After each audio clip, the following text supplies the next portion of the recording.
So Marilee is going to continue with her Earth Game Mastery presentation with part 2. So take it away. Thank you for being here. Thank you. Well, first of all, I'd like to thank you, Joanne, again. You're most and welcome. Brian, our great tech producer, and the audience for such a warm welcome that you gave me for part 1 and your great questions. I really appreciate it. I'm glad you have a similar passion. And I also need to start by giving Lisa Royale credit again.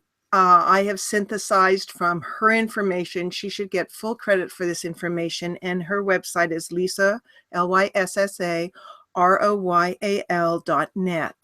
And she very generously gave me permission to synthesize and share about the 6 key ancestral species that are directly affecting us even now and contributed to many of our traits, behavioral patterns, and wounds that we inherited both genetically and by being with them, we being humans at the time. So I'm going to do, we have a lot to cover. I'm going to probably go very fast. Unfortunately, this is something, as you know, that we could talk for hours about. So please listen to part 1 if it's any interest for you. And basically in part 1, what I described is a metaphor for my concept of source and part of what I call Earth Mastery game, or this game. I first need to say that by using the name game, in no way do I mean it to be frivolous or insulting for many of us who've had challenges in life. The reason why I use it as a game is it's actually considered that on the other side, so to speak, from the aspect of our higher selves or oversouls or whatever you relate to, because I believe that we are infinite and immortal, and we all, as far as I know, in my 42 years of research, this has been a purely volunteer. We're all volunteers, we're all courageous souls, and we came here to experience what I call Earth Mastery game, which is the unity through diversity and integrating polarities. And how do we do that? By taking responsibility and not falling into the victim-perpetrator paradigm that we all have lived out for thousands and thousands and thousands of years. So why are we doing this? Ultimately, for greater evolutionary growth in consciousness. It's a little unusual in that the concept I wanted you to consider is that if you think of oneness or source, whatever name you're comfortable with, being an infinite sphere, and source decided, contemplated what it would be like to almost like segment a part of this infinite capacity of all-knowingness and oneness, just segment a part of it off into a realm of separation to play, so to speak, with the experience of not knowing itself as one. So in order to do that, it fragmented a part of itself off, and that's often referred to by many different names, but we refer to it as founders, the founders, and think of them as large chunks of source, like a large holographic aspect of source. Then the founders being the first fragmentation. So every fragmentation we've gone down, which happens in incarnation, the first fragmentation, which is the founders, will always be the closest, so to speak, of being able to easily access oneness or source. So it continued with what it felt was the desire of oneness, and the founders created the humanoid template, which seemed to be the popular version and what was desired for us to incarnate into. And the founders prepared for third and fourth density, which I described in part one, a place called Lyra, which is constellation. Now, when I speak of these places, please understand they're a lot at this point symbolical. Is that a word? Symbolical. And metaphorical, because we're in kind of a completely different time space zone than thousands and thousands and thousands of years ago. So this story I'm telling you is a very, very, very early version of the 6 key species that were our forefathers and foremothers that came to Earth and continued to influence us both genetically, which I'll explain, and behaviorally. And when we were in our more primitive state, from Neanderthal, Cro-Magnon, etc., we tended to look at these spacefaring, amazing beings as God, and or as gods is in small g, but mostly through literature. For primitive man at the time, they mistakenly, which caused a lot of problems actually, mistook them for God. Okay, which indeed they are not. They were a young species, and they were a third fragmentation. The Lyrans are a third fragmentation. So we go from source to the founders, and then the founders did kind of that big bang thing through the Lyran portal, and billions of individuated holographic shards of the founders, and therefore also oneness, burst forth, and they were connected enough to have to get the sense of what the game's about, but not really the memory of it as the founders did, because they were fragmented and a farther step away, even though they were still a hologram. So the Lyrans are the first group we talked about. And remember from part one, they carry the masculine archetype, the outward directive archetype. The symbol is the lion or the eagle. And they're very domineering, and might makes right, and let's go explore, and excuse my language, kick ass. That's kind of their thing. And so they're colonizers and they're explorers, and they went all around, Lyra, and they continued colonizing throughout the whole galaxy, and we will talk about that. So that's their general air. Now remember, in polarities, we are talking about, if we're playing a polarity game, you have, in this sense, the context is you have a positive polarity, which is just not talking about a charge. It's talking about service to others. And then you have a negative polarity, which is service to self. And supposedly, in the heart of God or oneness, there is no preference. There is no bad and good and this and that. It's kind of, the universe is inherently neutral. So this game is set up, and those that wanted to go, okay, we'll learn about, service to self. Because as I mentioned in part one, any extreme, if you're service to self, you end up being a martyr. That's not the best option. And I mean, service to others, you end up being a martyr, which is not the best option. If you're service to self, you can end up being a psychopath. Okay. So, and we've met some of those in our life. So ultimately, the balance, we're trying to get somewhere in the balance of through thousands and thousands and thousands of years. And so another polarity is the victim perpetrator, which, has happened ad nauseum on this planet. So this is a huge time on the planet, as I discussed, where we have gone through, which I'm not going to get into, you have to listen to part one, but we've gone through an amazing, dense photonic area closer to the central sun of the galaxy. It's a natural cycle that resonates and is rhythm with everything else in the universe. And this is the time for humanity to wake up. Awaken, which is piercing the veil of forgetfulness.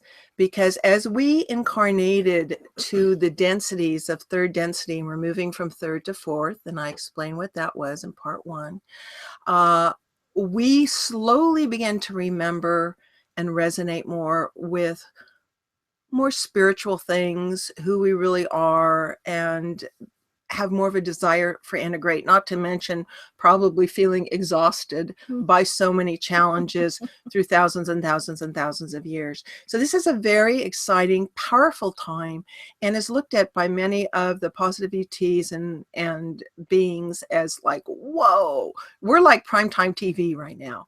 As the world turns, are they going to make it? And so all eyes are on us, and Earth is a major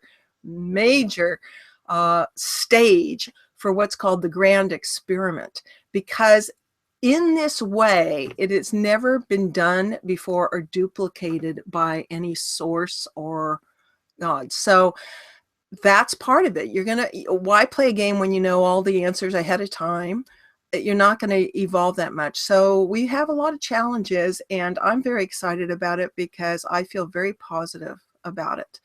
And just in the last 5 years, I have seen huge breakthroughs in shows like this, so many shows talking about the hidden truths, real news, what's behind a lot of things.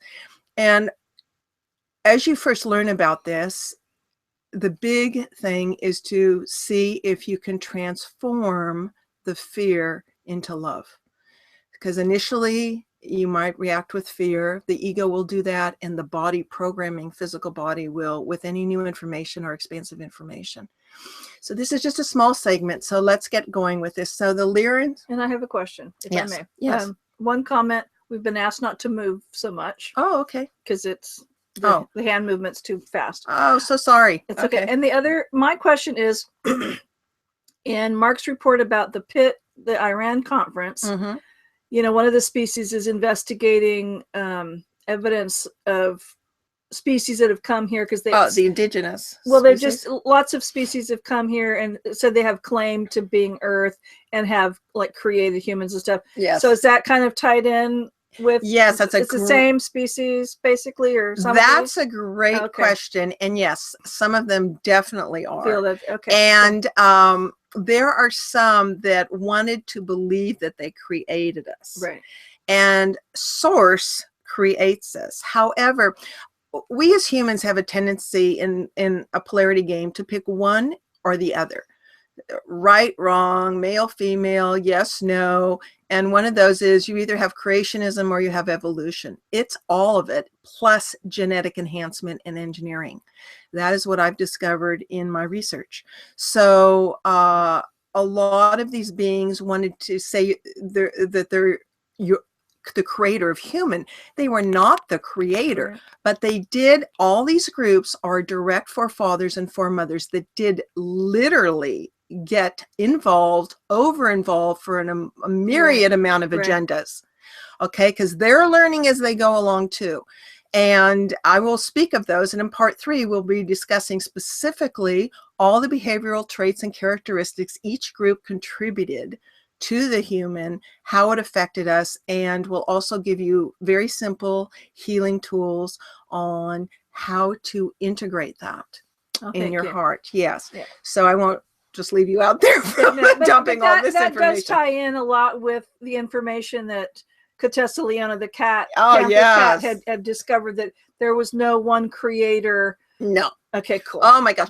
And trust me on this, I'm telling you the 6 main species, but there are hundreds of species that got involved. And at this point, hardly any of us are purebred. There has been so much intermarriage and intermixing.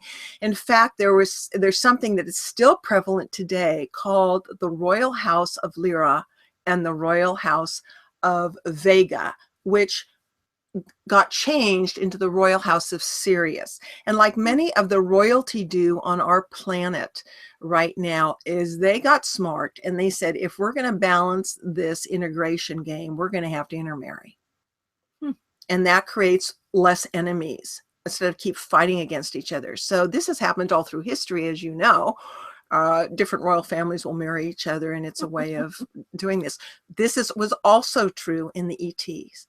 So the other concept I'd love for you to consider is that these ETs are us and we are they.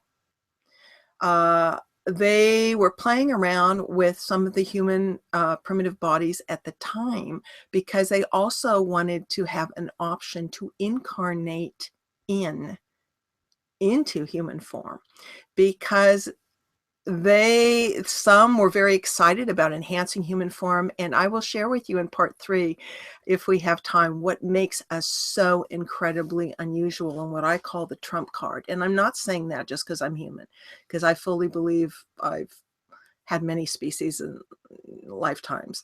So, and I'm sure you have too. But I do believe that all of us are here in this incredible challenge because it is where the action is. It is where the most potential for evolutionary growth is. And we, containing up to 22 different genetic spliced DNA species within us, are the ultimate integration of polarity. Okay. I mean, that's huge. It also makes it slightly psychotic. Well, you know. Well, we have the reptilian brain, and then we have the mammalian brain, then we have the brain. Okay. So I don't want to get too off base, but that was a Raptors are our friends. Yes, that was a great question. All right. So moving to the Vegas. So yes. So the wound, the behavioral characteristic of the Lyrans was control by domination, aggressiveness, violent, and passionate. Now, as I talk about the wounds and the characteristics of each of these species, I am sure they will resonate either with qualities or characteristics within yourself or those people you know. Okay? Because we tend to duplicate the behavior of our parents or go to the opposite extreme. So the custodial gods were aggressive, go for it, explorers. What do we do when we get on the moon? Plant a flag, it's ours, right? So it's like, conquering, might makes right, yahoo, very, very aggressive. So the next species is the Palladians. And many of you have heard about that who've studied these subjects. And they are kind of extremely polarized to the positive. Okay. Now, to be extremely polarized to one end to the other created major disease and eventual disintegration of bodies, which I will share with you, and society. And they had to learn this the hard way. So just like we do in life, if we're too extreme, one or the other. So the Palladians are very positive, and their denial wound was they were in denial of any shadow self of theirs. They were in denial of their grief they had, and especially when the Lyrans blew up their planet in a war, one of their major planets in the Pleiades, which just stunned them. And their tendency would be to walk away or just leave anyone who was negative or pessimistic. They were almost you could say they were over enthusiastic and just, get in there and feminine intuition and, high intuition. So you had the Lyran masculinity, you had the Palladian femininity, and very into social engineering, interested in species and how can we help uplift them. That's their orientation. But in extreme, what it created for their society after thousands of years was a disease similar to an immune breakdown disease. And the only way they could access this, and I'm saying this because of a lot of Palladian tendencies I had early on in life. I was kind of naive, and I, believe it or not, I wouldn't even talk to anyone who smoked or drank or anything like that. It took me a long time. It took me a long time to go. Snob. I know what a snob. But it took me a long time to realize in deep meditation that this was a Palladian characteristic and quality. And I went, oh my God. And at that point, then I went, oh, I've been playing the wrong game. The whole thing is for diversity and letting it in. But I was so biased coming in with so many lifetimes as Palladian along with others. So you'd be surprised how little aspects of this, even though they're thousands of years old, can still sneak into your everyday life. And one of the points of bringing this out is that when you know the source of your first introduction to these dysfunctions or biases, some that were innocent or agendas, it makes it much more easier, one, to take it less personally, in a certain way, right? and then two, to heal it, because you go, oh my goodness, because you're not only healing for yourself, you're healing for the entire ancestry of your family lineage and galactic lineage. That is one of the destinies of the human race, if you can believe that. Wow. We signed on for a lot. Very courageous souls. So that is in general the Pleiadians. So their thing was, you know, save humans and assist them. Okay, so then we have a question. Yes. So are the Pleiadians still like this today? And are we Great here question. today to clear these karmic traits? Great question. Now, I am telling you the story of Lisa's research, which basically is how they were when they were a young species. We as humans are considered to have just moved from adolescence to beginning stages of mature. So this is when they were back thousands and thousands and thousands of years ago, colonizing this galaxy. And so they have changed. Yes. So the Pleiadians that first did this would be considered in our present past, so to speak. And for those of you that are familiar with Billy Mayer's contacts, those Pleiadians, Commander Samyase, was in our present past. And so that's a whole nother thing. It gets into time travel and the ability to move through space and time. But one of the interesting things when you're dealing with any species, both politically as your husband does, is are they coming from our quote present or future or our past? Because they learn as they go along, just like we learn as we go along. You don't expect a 10-year-old kid to have the, you know, far-ranging view. And the advanced species, like many of the Andromedans, Arcturians, things like that, they're very neutral. They come in to help, you know, set up grid lines for a planet. They're kind of the cosmic counselors. But like in any elder, there's not going to be that much that ruffles their feathers, and they're going to be really easy. The younger, you know, when we're younger species, we're like, yeah, let's, you know, go do stuff, you know. So there's a purpose to it all, and there's a balance to it all. So that was a great question. So the Pleiadians now are very, very, very sorry for what they did, even though we would consider it fairly positive. And I can get into that more. So a lot of these, in their maturity, thousands of years later, some have gone on to the 5th density at this point. So they have integrated the polarity game, and some are still engaging in the 4th and 3rd because they feel responsible for the hardships and the interference we went with, which was not dealt with, which was evidently not part of the original game. Now, I have to explore this more, but my sensing is the original game for Earth was set up as almost like a zoo planet of massive diversity, and humans would be put on it and see how they did. And there was great promise for a variety of reasons. And they were not to be interfered with. And that was universal law. And evidently, there are some species that don't really care about universal law. Imagine that. Some of us have known kids like that. So the fun thing about this is everything that they went through, we can relate to in our life with people we know, with our family and whatever. So that is a great, great question. And then you were also asking, are we here to clear? Well, that's a great question. And I hope this doesn't get too expansive for you, but we are they are us. And ultimately there's only one being. So the first step is to take at least co-responsibility along with the creator, because we are all literally creator gods, small g.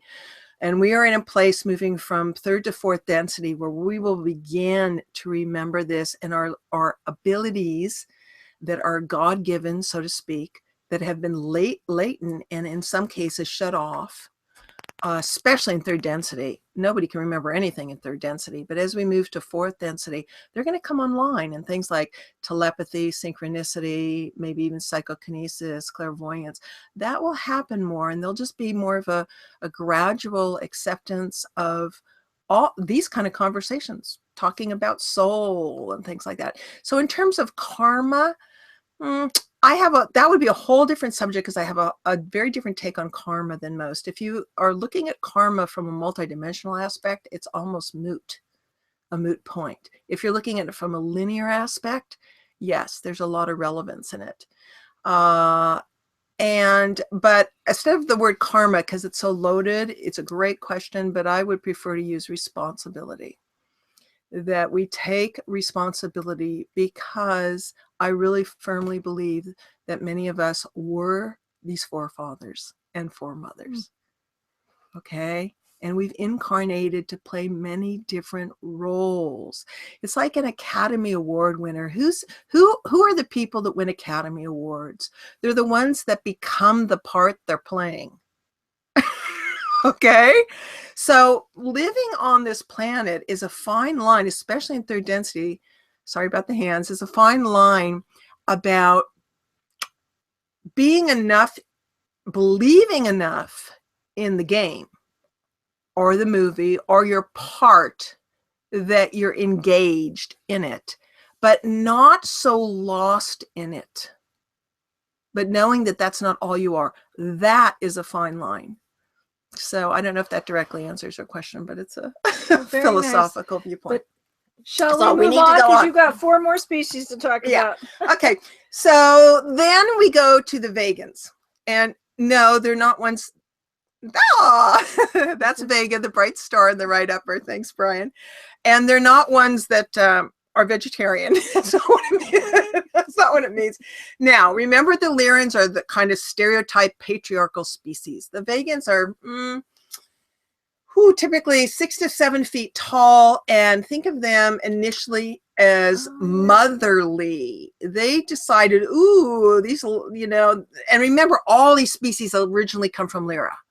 Okay, so they're like, I don't like this dominating over masculine patriarchal, kind of vibe. So we're going to focus on our inward work. We're going to focus on our insides and our emotions and our feelings, and we're going to develop mysticism. We're going to develop yoga, which they did. We're going to develop secret societies, which, unknown at the time, created fragmentation, because any secrets create fragmentation. Okay, makes sense. But secret societies, they had to, because the Lyrans would be after them if they're teaching certain things that they didn't. So you can, they were choosing the other role, like, okay. And some examples of vegans are American Indians, some of the African tribes. They tend to have light brown to dark brown skin.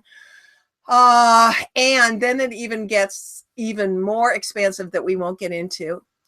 This picture, the credit goes to David Wilcock on the Gaiam show with Corey Good, who's a top insider, and he went into the inner earth. And yes, the inner earth has what do we call it? Honeycomb in the crust, and many ancient civilizations. And these are beings that he met in the inner earth and engaged with. Corey Good is a secret space program empath with aliens. So this he drew, and this would be an example of kind of the look of vegans. So I just put that up there for that reason. And there is even 2 different types of vegans. One non-humanoid, a non-humanoid looking mammal, and another an insect-like reptilian mammal. So so all vegans are mammals? Well, I'm mostly talking about mammal, but remember in Egypt, when they did experiments of genetics trying to get people to look like animals and stuff, and you had the bird god, Sobek, and the felines and all that. So they still are mammals. They may look like an insect, like the raptors. You look at a raptor, but they're a mammal, right? They're reptilian. Well, yes, but they also have I thought they also had some mammal in them, like the how they reproduce, no? No, they create, they have eggs. They hatch eggs. Okay. Okay. No. All right. So, well, I don't have I don't that think clear they then. want to be called mammals. Okay. I thought they're reptilian and some mammalian, but I'm wrong on that one. No, it's more like we have some reptilian. Well, yes, that's true. That's definitely true. Okay, but in this case, these are looking like slightly insects or reptilian, but they would be still considered in the mammal category. So, and they would have a greenish tinge to their skin. They would have thicker skin. They could have greenish eyes. So you have all these different variations, okay? And then you have the Syrians. So basically, the Lyran, a group from Lyra migrated to Vega. And these were the ones that said, no, we're tired of the domineering Lyrans. And they started, colonizing in Vega. And they have, big eyes and dark pupils and slanted eyes. Some are bald. And then from Vega, a group went to Sirius, and that is now why it's called the two royal houses of Lyra and Sirius. It used to be Lyra and Vega, but now it's Sirius, because the Syrians both, speaking of polarization, they both have aspects of certain groups that went positive and aspects with certain group that went negative: service to self, service to others. Now, it is considered on third density and even a lot of fourth that basically everyone has some service to self. Sure. Okay, we all have agendas. So, trying not to judge here, because it's pretty interesting. What you get to see is all 6 of these species took on archetypical, archetypal wounds and different aspects along the polarity line. All right, so we have the Lyrans extreme here. Right. Okay. And it's not like humans are totally self-centered or totally other serving. No, not at all. So combination. That's a great. Yeah, it's a great addition. So you have the Syrians. This is Sirius A and B that Brian's putting up for you right now. Huge bright star. And the Vegans went to Sirius early on, and some of you may know the name Lemuria. Yay! And they were there establishing Lemuria, and which is, I guess, what's left over is Hawaii, is one of the places, and Mount Shasta is left over from that. Some have blue skin, brown large eyes. There you go. And so you even think about the Krishnas, that had the violet blue skin or things like that. Now, remember, these are symbolic pictures. I just tried to find ones that were close to the general description. And these are Lemurians. These would be Syrians. Syrians, okay. These would be like Syrians. They're genetic engineers. These guys are like the genetic engineers. Oh, I see. Okay.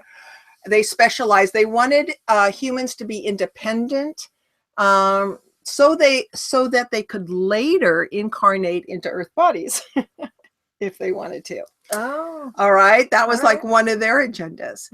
And then there were others that were coming out of more negative, polarized, and created all kinds of interesting things. Their symbol, remember that the Vegan Syrian symbol in Mystery Schools is the snake.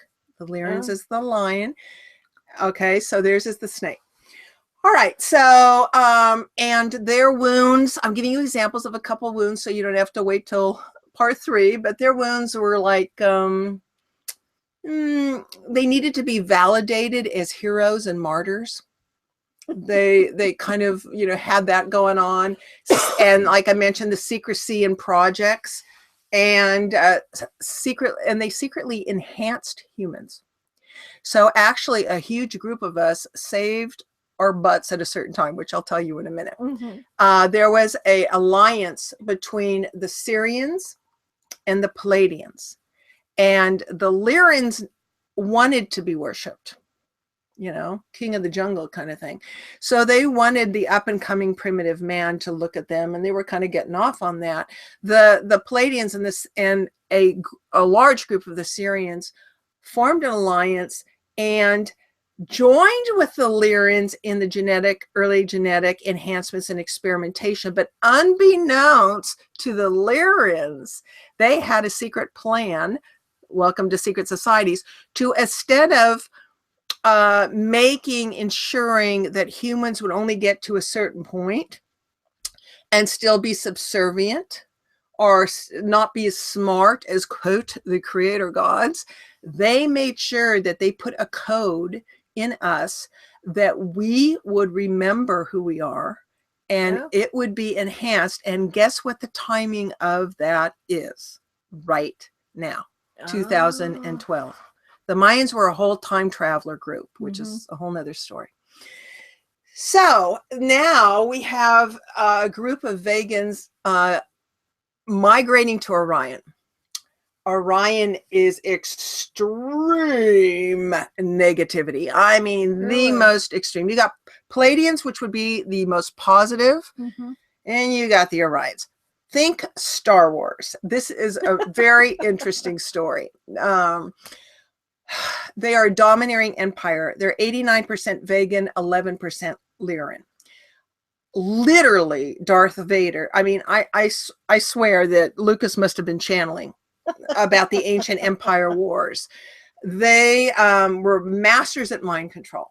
They literally had the Darth Vader, half technology, half mind control. They set up what's called an ancient Orion net, if you could believe this, around the earth, so that when people died, instead of going, back up to the source, those that didn't know and were programmed would like hit a resistance and smack them back to Orion.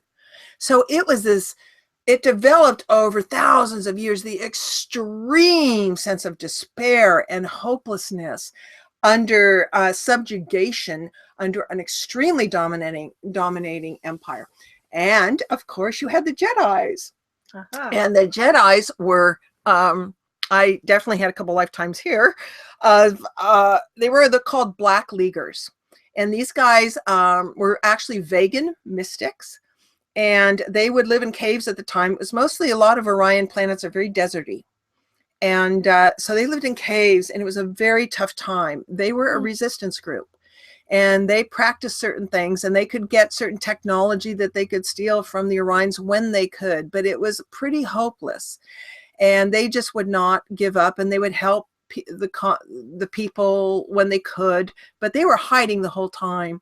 And one of my things I've been told, I mean, it wasn't I had full memory, but I've been told this by 3 people that I taught invisibility there. So, we've all been, doesn't make me special at all. We've all been all over the place with this. Okay. So the goal of the Orions was to have a population that with no power. What does that sound like today? A lot of the Orions are still here, right? Where they can control kind of a population. Like New World Order type slave race. Well, yeah, kind of, right? Yeah. So, well, that's the tendency. Some of those guys have, continued to come over. So basically, they had a habitual need for polarity conflict. So if you know people in your life who constantly need conflict, it's like that's what gives them the juice, the adrenaline. There is definitely some stuff from Orion going in there. So you had the freedom fighters, the Jedis, and here's one of the coolest stories. So they got completely desperate, and the mystics. How are we doing on time? We have at least about 20 minutes. Okay, good. So I'm going to go through this real quick. So they were desperate. The mystics, the Black Leaguers, and they said, what can we do to help this polarity game? We can't go on like this for another thousands of years. They were in despair, and they did actually have mystics that were in touch with the founders. They could contact the founders. And like we have shamans, and we have clairvoyants and some psychics that are very good. So they asked, and they received an amazing image which was called the Orion Christ. And so literally what's fascinating is this was like an earlier Jesus story. So they were told that a soul would be willing to come in that was never experienced polarization. So had a really pure essence to him. And so the Black Leaguers picked a woman and man from their group that they considered the most pure, that were in the caves most of the time teaching. And those were the ones that made it. And they stayed in the caves, completely not dealing with any of the wars outside, the deserts and stuff. They kept their frequency as pure as they could. And they birthed this being who also stayed in the caves and learned and mystic and had this pure kind of innocence in a way until he was 18 or 19 of our years. And what happened, really briefly, is when he walked out, his energy field was so such that what happened is the extreme polarities just began to disintegrate. And people, this can be explained scientifically. I am not that great of a scientist, so there's a lot of information on that if you want to go to Lisa Royal's website. It's pretty fascinating. And the people just, it was one of the quickest changes they saw. Now, just segue into the Christ story here. That was repeated because it was thought that it would work at a time when people were very dense, there were extreme polarities, and they were losing consciousness. And the reason why it didn't work to the extent that it did on Orion is we weren't polarized enough. We weren't extreme polarization as Orion had, that level of despair and hopelessness. So they were radical, they were, fanatics, OCD kind of comes from there. That comes from the Vegan ancestry and rationalized. So now we're going from Vega, we go to Zetas. Zetas have done a lot of what's called the abductions. Right. They've been given the wrong name in a certain way. Most of them have been mistaken for Greys doing the abductions. The Zetas have a whole nother thing going on that is more positive but hard to understand at first. So I'm going to try and explain it as best I can. They have big heads. Brian, you can go ahead and put pictures of the Zetas up. Are these the Zeta Reticuli? Zeta Reticuli, okay. 1 and 2. All right. There was also a picture of Orions. I don't know. Brian, are you there? Hopefully. I don't know. Somebody left the group chat, but keep going. Okay. So anyway, hopefully some pictures of the Zetas will come up. They are small nose, mouth, small ears, bald, 3.5 to 4.5 feet tall, gray to white skin, small frail bodies, large slanted eyes, big heads. Okay.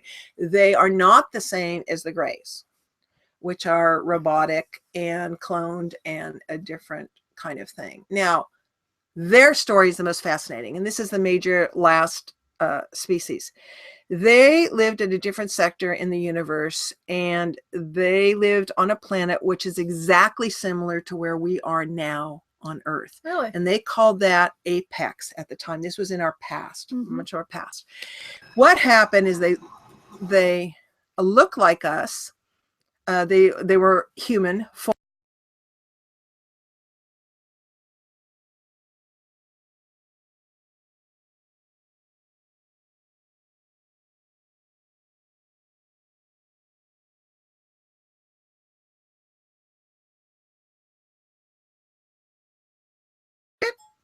And so what happened is those that survived, which was a small number, survived by going underground, which, believe it or not, on this planet, there are many species underground. And it is very common on asteroids and on other planets that civilizations live inside, whether it's hand-built or a natural asteroid. So they went underground. Now, this takes over thousands of years. They were very traumatized. They couldn't go outside because of the high radiation and the destruction and the pollution. And the exposure to that started mutating them so that they became infertile. So their deduction that they made that caused all their problems to almost destroy their entire planet was that they had unbridled emotions. Oh, wow. So at that time, they made the decision to take emotions out of their body. Weird. Okay. Okay. Neurochemicals, things that would cause them to be emotional and erratic. Over time, this is why people say, oh my God, they seem like don't have much emotion at all. Mm-hmm. Over time, their heads got big because they lived underground and they became genetic masters and amazing scientists because they're trying to find the solutions for themselves. Their emotions got completely damped down. They thought they had eradicated genetically emotions out of their body. That wasn't true. It was just completely, what's the word? Not stagnant, but stasis. Stasis. So pretty soon they couldn't give birth naturally. So then they had to go, oh my gosh, and they had the infertility. So over time, they literally were a dying race. So their shamans at the time, so to speak, wise ones, went deep into contact. That's Orion, what he's showing. Went deep into... Is that a Zeta? That's Orion. Oh, okay. That's an example of an Orion. Cool. So they found out that they had made a big mistake because they started having a disease. Where did we hear that before for the Pleiades? Mm-hmm. They started having a disease that resulted from taking emotions out of their body. So they lost the vitality in their body, because vitality and emotions are very connected. They did not know this, right? Yeah. They didn't know this. So they just thought emotions got us in trouble. Let's just do... Now, there are beings on this planet like this. I mean, you could say some Asperger's, but you can say top scientists, ones that want to do AI work, all, like those are just, technology and that kind of thing that have closed off hearts and emotions. Huh. So there are variations of that here. So anyway, once they figured that out, they're like, oh my gosh, we got to get that genetics back. We have to find a race that's similar to us at a time that's similar to us. So we, the humans, subconsciously, unconsciously, and the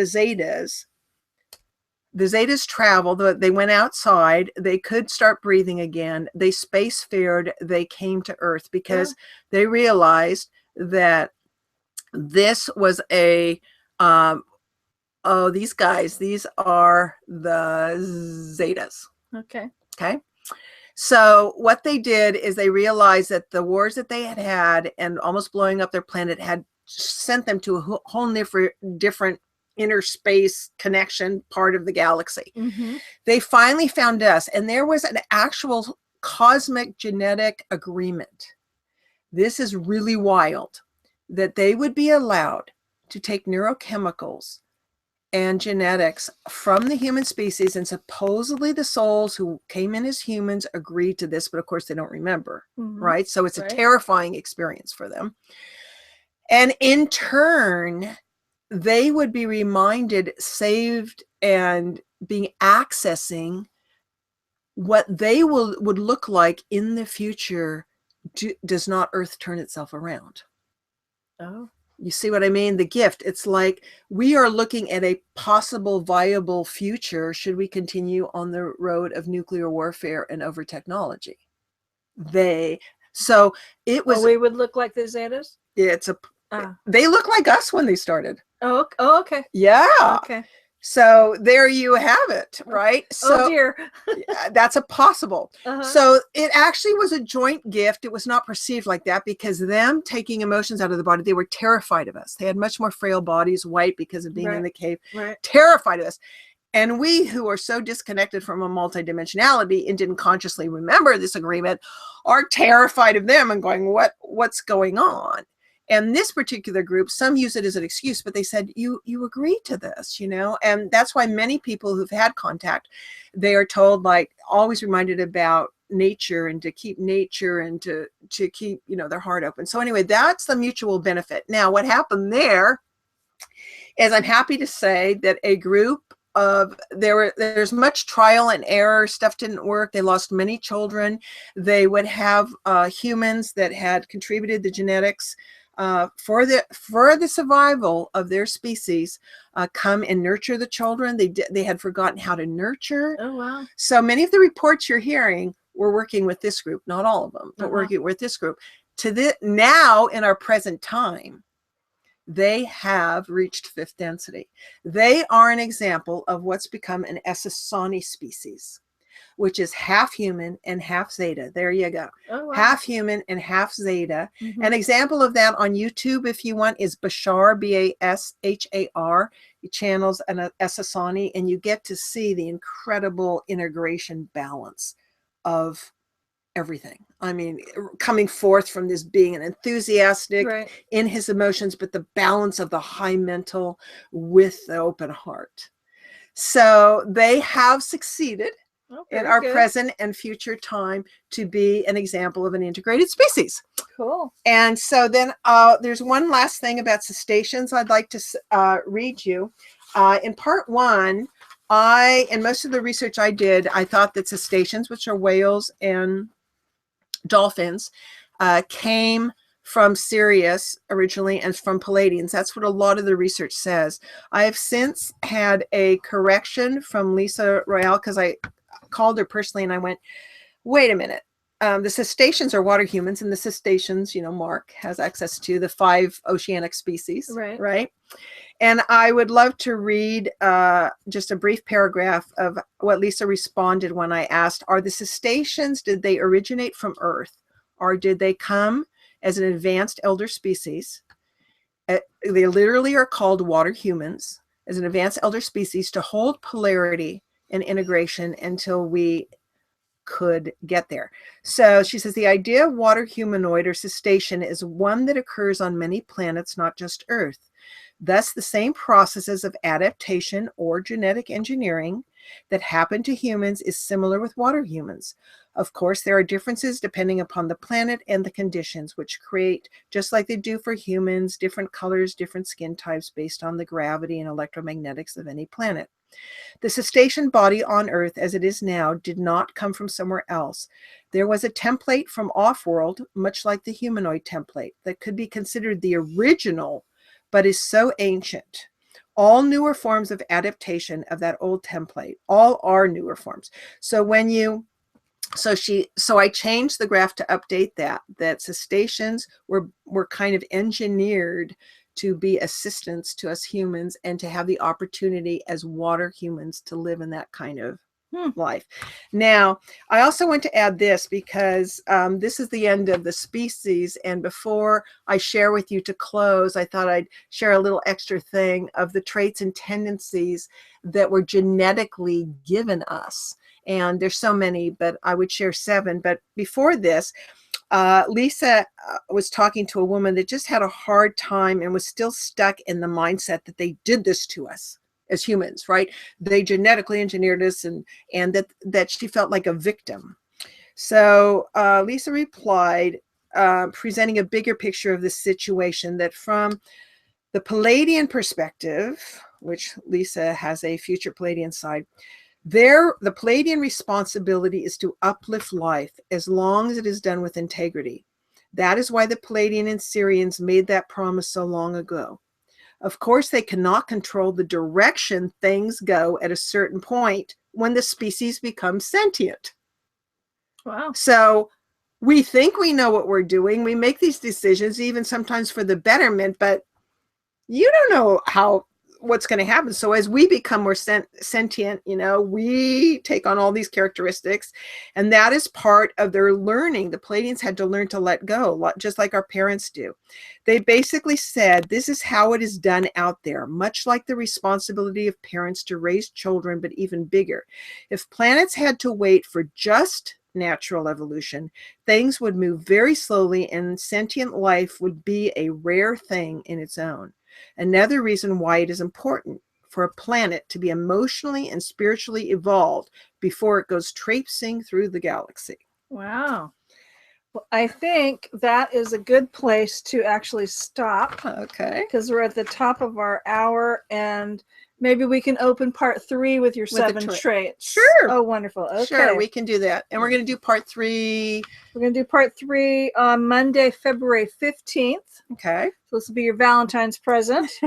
And Marilee will cover more of the traits and characteristics and wounds we inherited, and then offer simple, easy techniques to help integrate these conscious and subconscious wounds in us. So as we're wrapping it up, I don't see any last minute questions, but as we wrap it up, if you've got a burning question, let us know. You can also email Marilee at Marilee, MERRILY, at supersoulsolutions.com, and she will answer them for you, or you can send them to Brian, and we'll get the answers, and I can repeat them back to you next week or the week after or whatever. So just want to thank everybody for listening tonight. Thank you, Marilee, for being here with me. Oh, my pleasure. Thank you. And saving my voice. It's actually much better, but it was nice not to have to talk so much.